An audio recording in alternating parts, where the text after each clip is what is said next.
ഇന്നല്ലെങ്കിൽ നാളെ എല്ലാ സത്യങ്ങളും നവ്യ തിരിച്ചറിയും. അനഘ അവൾ സംസാരിച്ചു തുടങ്ങിക്കഴിഞ്ഞാൽ അവൾ തന്നെ അവളുടെ വാഗൊണ്ട് പറയും, ചന്തുമോളുടെ കുഞ്ഞിൻ്റെ അച്ഛൻ ആദർശേട്ടനല്ല, അത് ഞാനാണെന്നുള്ള വിവരം. അങ്ങനെയാവുമ്പോൾ അനഘ തന്നെ നവ്യയോട് പറയുമ്പോൾ നവ്യക്കത് ഒരിക്കലും വിശ്വസിക്കാതിരിക്കാനായിട്ടാവില്ല. അവളൊരിക്കലും കള്ളം പറയില്ല. സ്വന്തം കുഞ്ഞിൻ്റെ അച്ഛൻ മറ്റൊരാളാണെന്ന് പറഞ്ഞിട്ട് അവൾക്ക് എന്ത് കിട്ടാനാണെന്നല്ലേ അവൾ ചിന്തിക്കത്തുള്ളൂ. അപ്പോൾ പിന്നെ എന്തായാലും നവ്യ എന്നെ അവളുടെ ജീവിതത്തിൽ നിന്ന് പിഴുതി എറിയത്തേ ഉള്ളൂ. അങ്ങനെ ആകുമ്പോഴത്തേക്കും ഈ കുടുംബത്തിൽ നിന്ന് എല്ലാവരും എന്നെ പുറത്താക്കും. എന്തിന്, എൻ്റെ അമ്മ ഉൾപ്പെടെ എന്നെ പുറത്താക്കും. ഇപ്പോൾ അമ്മയ്ക്ക് എന്നോട് ദേഷ്യമാണല്ലോ. ഞാൻ അച്ഛനെ പോയി കണ്ടതിൻ്റെ ദേഷ്യം കൂടി അമ്മ അതിൽ തീർക്കും, ഉറപ്പാണ്. എന്തായാലും ഇപ്പോൾ അമ്മ എല്ലാവരുടെയും മുന്നിൽ എൻ്റെ കള്ളം മൂടി വെക്കുന്നുണ്ട്. എന്നാൽ നാഗേന്ദ്രന് എൻ്റെ അച്ഛനെ ഞാൻ പോയി കണ്ടെന്നുള്ള കാര്യം അമ്മ എന്തായാലും അറിഞ്ഞു കഴിഞ്ഞു. അതുകൊണ്ട് തന്നെ ഇനി എന്തിനും ഏതിനും എനിക്ക് കൂട്ടായിട്ട് അമ്മ നിൽക്കുമെന്ന് എനിക്ക് ഒരിക്കലും വിശ്വാസമില്ല. അതുകൊണ്ട് അനഘയുടെ കാര്യത്തിൽ എന്തെങ്കിലും തീരുമാനം എടുക്കണം. അത് അമ്മ എന്നെ സഹായിക്കില്ല. എനിക്കിനി എൻ്റെ അച്ഛന് മാത്രമേ എന്നെ സഹായിക്കത്തുള്ളൂ. അങ്ങനെ നാഗേന്ദ്രനെ പോയി കാണാനായിട്ട് അഭി തീരുമാനിക്കുകയാണ് കേട്ടോ. എന്തെങ്കിലും കാര്യങ്ങൾ ചെയ്താലേ നടക്കത്തുള്ളൂ. അനഘി എന്നേക്കുമായി ഒഴിവാക്കാനാണ് കേട്ടോ അഭി നോക്കുന്നത്. എന്നാൽ അതിനു മുന്നേ ഒരു കുറ്റസമ്മതം. എന്തായാലും അവളുടെ എല്ലാ കാര്യങ്ങളും ഒന്ന് തുറന്ന് പറഞ്ഞു കഴിഞ്ഞ് അവളെ ഈ വീട്ടിൽ നിന്ന് പോകാനായിട്ട് താനൊന്ന് പറഞ്ഞു കഴിഞ്ഞാൽ അവളെ കേൾക്കുമെന്ന് അറിയാനായിട്ട് അഭി അനഘയുടെ മുറിയിലേക്ക് ചെല്ലുകയാണ് കേട്ടോ. അങ്ങനെ ചുറ്റിനും ആരെങ്കിലുമൊക്കെ ഉണ്ടോ എന്ന് അവൻ നോക്കുന്നുണ്ട് കേട്ടോ. കാരണം എപ്പോഴും ആദർശം നയനയൊക്കെ അനഘയുടെ ചുറ്റുപാടും തന്നെയുണ്ട്. അങ്ങനെ രാത്രി അഭി അനഘയുടെ മുറിയിലേക്ക് പോകാനായിട്ടിരിക്കുകയാണ് കേട്ടോ. അങ്ങനെ നവ്യ ഇതെല്ലാം ശ്രദ്ധിക്കുന്നുണ്ട് കേട്ടോ. അപ്പോൾ നവ്യാണെങ്കിൽ അനഘയെ അഭി എന്തെങ്കിലും ചെയ്യുമോ എന്നുള്ളൊരു പേടി കൂടി നവ്യക്കുണ്ട്. അതുകൊണ്ട് തന്നെ അഭിയെ ഏത് സമയം വാച്ച് ചെയ്തോണമെന്ന് ആദർശം നനെ നവ്യയോട് പറഞ്ഞിട്ടുണ്ട്. അങ്ങനെ രാത്രി അവൻ ഇങ്ങനെ ഉറങ്ങുന്നത് പോലെ നടിക്കുകയാണ് കേട്ടോ. എന്നാൽ നവ്യയും അഭി ഉറങ്ങിയിട്ടില്ല എന്ന് നമ്മുടെ നവ്യക്ക് നല്ല ബോധമുണ്ട്. അങ്ങനെ നവ്യയുടെ കൂടെ കിടന്നുറങ്ങുന്ന അഭി എണീറ്റിങ്ങനെ പോവുകയാണ് കേട്ടോ. അങ്ങനെ നവ്യ അത് പുറകെ അവനറിയാതെ പുറകെ പോകുന്നു. അപ്പോൾ അവൾക്ക് മനസ്സിലായി അവൻ നേരെ പോകുന്നത് അത് അനഘയുടെ മുറിയിലേക്കാണെന്നുള്ളൊരു കാര്യം മനസ്സിലായി കേട്ടോ. അങ്ങനെ മുറി തുറന്ന് അനഘയാണെങ്കിലും നല്ല ഉറക്കമാണ് കേട്ടോ. അങ്ങനെ അഭി അടുത്ത് ചെന്നിട്ട് ഇരുന്നിട്ട് അനഘയെ വിളിക്കുകയാണ്. അങ്ങനെ ആ നവ്യാണെങ്കിൽ പുറകെ തന്നെയുണ്ട്. അപ്പോൾ നവ്യ അപ്പോൾ കരുതുന്നുണ്ട്, അവളെ എന്തായാലും എന്തെങ്കിലും ചെയ്യാനായിട്ടാണ് പോകുന്നതെന്ന് എനിക്ക് തോന്നുന്നില്ല. അല്ലെങ്കിൽ പിന്നെ അവളെ വിളിച്ചുണർത്തേണ്ട കാര്യം അഭിക്കില്ലല്ലോ. എന്താണ് അവന് പറയാനുള്ളതെന്ന് കേൾക്കാമെന്ന് പറഞ്ഞിട്ട് നവ്യ ഇങ്ങനെ കഥകിൻ്റെ അവിടെ തന്നെ ഇങ്ങനെ നിൽക്കുകയാണ് കേട്ടോ. അഭിയെ കണ്ടതും ഞെട്ടി അനഘ ഇങ്ങനെ എണീക്കുകയാണ് കേട്ടോ. ഉടനെ തന്നെ അഭി പറയുന്നുണ്ട്, നീ പേടിക്കൊന്നും വേണ്ട, ഞാൻ നിന്നോട് ഒരു കാര്യം സംസാരിക്കാൻ വേണ്ടിയിട്ട് വന്നതാണെന്ന് അഭി പറയുകയാണ് കേട്ടോ.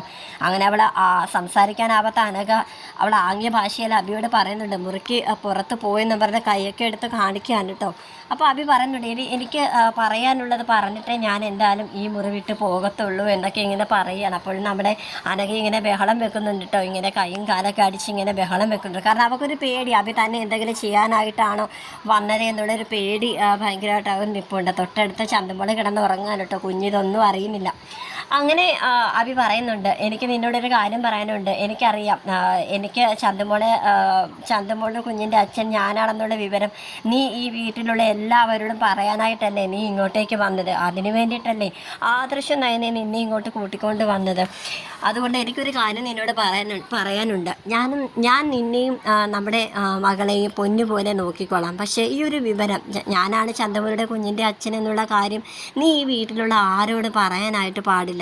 നമുക്ക് എങ്ങോട്ടെങ്കിലും പോയി സുഖമായിട്ട് ജീവിക്കാമെന്ന് അനഘയോട് പറയാൻ കേട്ടോ. അപ്പോൾ ഇതൊക്കെ കേട്ട് നവ്യ ഇങ്ങനെ ഞെട്ടി നിൽക്കുക. അപ്പം നവ്യക്കറിയാം ഇതൊക്കെ ഇവൻ്റെ പുതിയ അടവാണെന്നുള്ളൊരു കാര്യമൊക്കെ അറിയാം. അനഘ ഇവൻ പറയുന്നതിൽ വീണിട്ട് സത്യങ്ങളൊന്നും തുറന്നു പറയാതെ അനഘയും കുഞ്ഞിനെ ഈ വീട്ടിൽ നിന്ന് പോകണം. അവർ സ്വയമേ ഈ വീട് വിട്ട് പോകണം. അതാണ് നമ്മുടെ അഭിയുടെ ഉദ്ദേശം.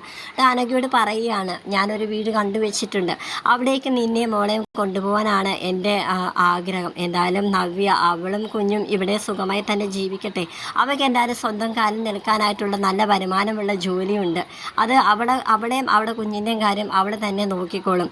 ഇടയ്ക്കിടയ്ക്ക് ഞാൻ ഇങ്ങോട്ട് വന്നാൽ മതിയല്ലോ. എന്നാൽ എനിക്ക് നിന്നെ കുഞ്ഞിനെ ഉപേക്ഷിക്കാനായിട്ട് ഒരിക്കലും പറ്റത്തില്ല. ഞാൻ എൻ്റെ തെറ്റുകൾ ഒരുപാട് ഞാൻ ഇതുവരെ ചെയ്ത് കൂട്ടി. എന്നാൽ എനിക്ക് ചന്തമോളെ വലിയ കാര്യമാണെന്നൊക്കെ അനഘയോട് ഇങ്ങനെ തട്ടിവിടുകാറുണ്ട്. അപ്പോൾ അനഘ ഇതൊക്കെ കേട്ടിട്ട് ഒന്നും മിണ്ടാതെ ഒന്നും പ്രതികരിക്കാതെ ഇങ്ങനെ ഇരിക്കുകയാണ്. അവിടെ കണ്ണുകളൊക്കെ ആകെ നിറഞ്ഞൊഴുകുന്നുണ്ട് കേട്ടോ.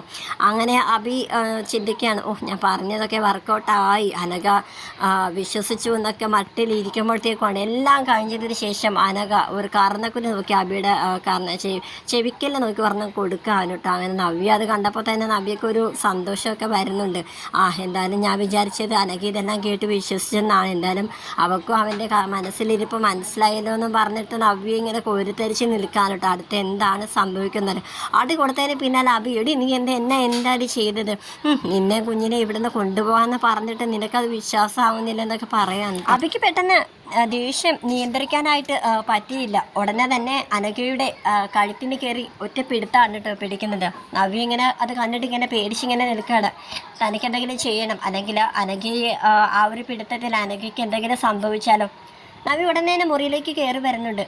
അബി, നീ ഇത് എന്ത് അബദ്ധമാണ് ഈ കാണിക്കുന്നത്? ഞാൻ നിന്നെ മുറിയിൽ നോക്കിയപ്പോഴത്തേക്ക് കണ്ടില്ല. എനിക്കൊരു സംശയം തോന്നി, അതുകൊണ്ടാണ് ഞാനിപ്പോൾ ഇങ്ങോട്ടേക്ക് വന്നത്. എടാ അബി, എനിക്കും ഇവിടെ കണ്ണെടുത്താൽ കണ്ടുവിടാം. ഈ വീട്ടിലേക്ക് വന്നതിനെ തുടർന്ന് എനിക്കിവിടെ കൊല്ലാനുള്ള ദേഷ്യമുണ്ട് എന്ന് പറഞ്ഞ് ഞാൻ ഇവിടെ എന്തെങ്കിലും ചെയ്തോ? അബി, ഈ വിവരം മുത്തശ്ശിയോ വല്ലതും അറിയുവാണെങ്കിൽ നിന്നെ മാത്രമല്ല എന്നെയും ഈ വീട്ടിൽ നിന്ന് പറഞ്ഞു വിടും. കാരണം നമുക്ക് രണ്ടുപേർക്കും ഇവളോടും ഇവരുടെ കുഞ്ഞിനോടും ദേഷ്യമാണെന്നുള്ള കാര്യം എല്ലാവർക്കും അറിയാം. അതുകൊണ്ട് നീ വാ, മുറിക്ക് പുറത്തിറങ്ങാം വാ എന്ന് പറഞ്ഞ് അബിയെ കൂട്ടിക്കൊണ്ട് പോവാൻ കേട്ടോ. അങ്ങനെ അബി മുറിയിലാക്കിയിട്ട് നവ്യ ഒരുപാട് കാര്യങ്ങൾ അബിയോട് പറഞ്ഞു കൊടുക്കുവാണ്. എടാ അബി, നീ എന്ത് പൊട്ടത്തരമാണ് കാണിച്ചത്? അവൾക്ക് എന്തെങ്കിലും പറ്റിക്കഴിഞ്ഞാൽ എന്ത് സംഭവിക്കുമായിരുന്നു? ആരെന്തൊക്കെ പറഞ്ഞാലും നീ അല്ല ചന്തമുരുടെ കുഞ്ഞിൻ്റെ അച്ഛനെന്നുള്ള കാര്യം ഞാൻ ഒരിക്കലും വിശ്വസിക്കാനായിട്ട് പോകുന്നില്ല. നീ അത് ഓർത്ത് ഇനി അവളെ ഒന്നും ചെയ്യാനായിട്ട് പോവല്ലേ അബി എന്ന് പറയാൻ കേട്ടോ. അങ്ങനെ അബി നവ്യോട് പറയുന്നുണ്ട്, എടി എനിക്ക് അപ്പോഴത്തെ ഒരു ദേഷ്യത്തിന് ഞാൻ അവിടെ കയറി അങ്ങനെ പിടിച്ചതാണ്. ഞാനൊന്നും അവളെ ഈ വീട്ടിലേക്ക് വന്നപ്പോൾ മുതൽ എൻ്റെ സമാധാന സ്വസ്ഥതയൊക്കെ നഷ്ടപ്പെട്ടു. എനിക്കറിയാടി ആദർശം നയനയും നമ്മുടെ ജീവിതം തകർക്കാൻ വേണ്ടിയിട്ട് തന്നെയാണ് അവരെ ഇങ്ങോട്ടേക്ക് കൂട്ടിക്കൊണ്ട് വന്നത്. അവളെ അവിടെ കുഞ്ഞിനെ ഈ വീട് വിട്ട് തുരത്തിയില്ലെങ്കിൽ എനിക്കൊരു സമാധാനവും ഇല്ല എന്നൊക്കെ പറയാൻ കേട്ടോ.